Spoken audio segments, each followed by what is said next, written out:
تخيل انك تدخل صفقة من احسن النماذج اللي حصلت قدامك، والصفقة باين عليها قوتها من كم التعزيزات اللي انا عامله عليها، وخلاص قبل ما توصل للهدف بنقطة ونص السعر ينعكس عليك وينزل بقوة. اللي حصل ده مش تخيل، ده اللي حصل معايا في صفقة النهاردة.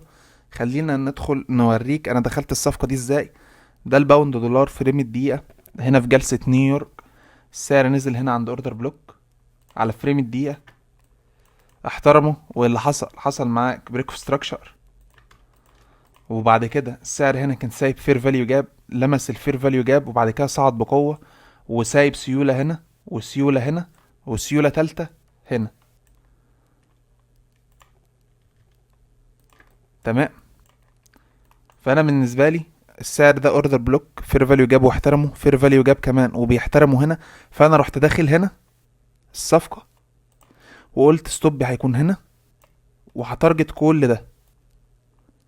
الريشيو بتاعي 1:3. تمام. السعر اتذبذب في المنطقة دي، وكان باين الاحترام للفير فاليو جاب اللي هنا،